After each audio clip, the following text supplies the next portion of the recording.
This video is going to be on preferences and customization. Now, we've talked extensively about interface customization. This segment will focus on program customization.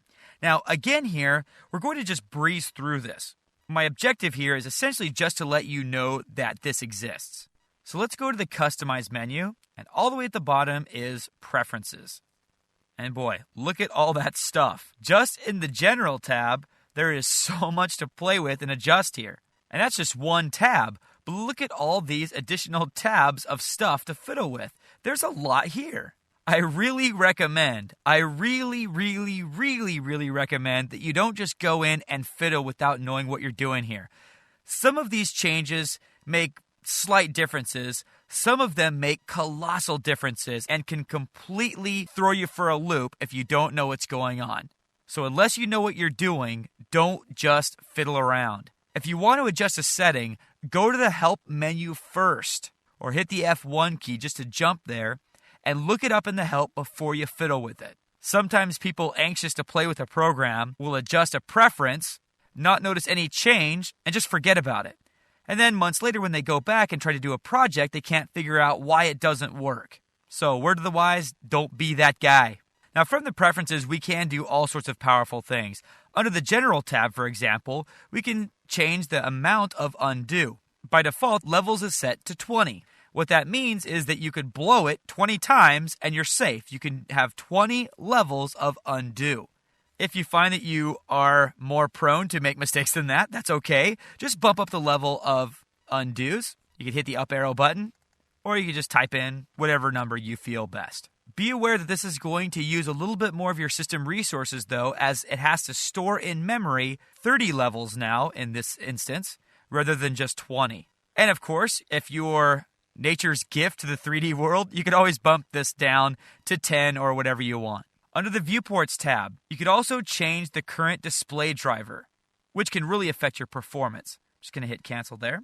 And by the way, this is a side note, but it's also a good place to go to check out your graphics card and the current driver. So as updates are released for your graphics card, you can see which version you're currently running, because graphics card makers like NVIDIA are constantly updating their video cards and the drivers that run them. Always a good idea to be up to date on those. Sometimes that can really change performance as well. And again, there's millions of tabs here to check out. We're not going to go through all of them.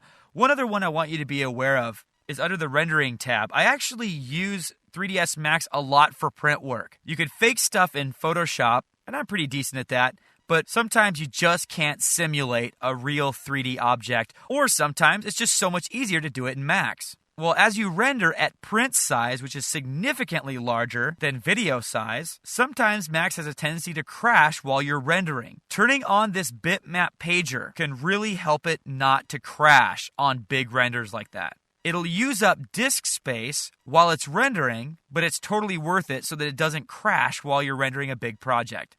So that's the preference settings. I'm just going to go hit cancel here.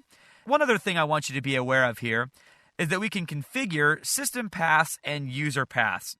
Now, to a new user, that might sound pretty boring, but I'm going to click on Configure System Paths.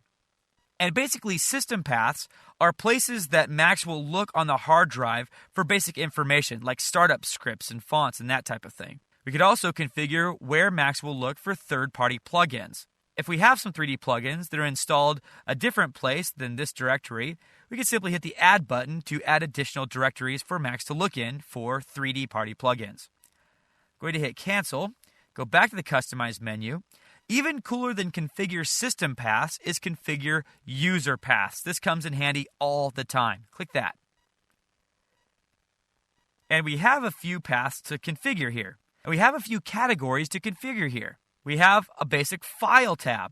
Right now, our project folder, by default, is set up to this 3ds Max folder in My Documents. This folder was created by Max upon installation. If you want your project folder, the default place that Max will go to save and open your files, if you want that to be somewhere else, then click this little three-dotted button here to change where your default project folder is. You could also change the default material libraries folder and all that type of stuff. External files is another biggie. Click on the External Files tab. It's here that Max will look for external files. This is pivotal as we go into materials and we start talking about texturing objects and adding maps and photos to give texture and life to our objects.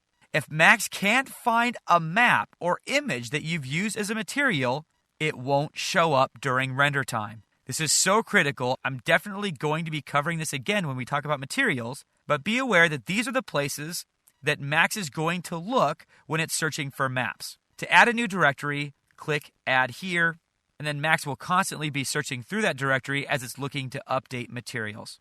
So now that we have the interface essentials down, let's go to the next chapter, pressing forward ever onward, and let's talk about how to navigate Max, how to move around once we're in there.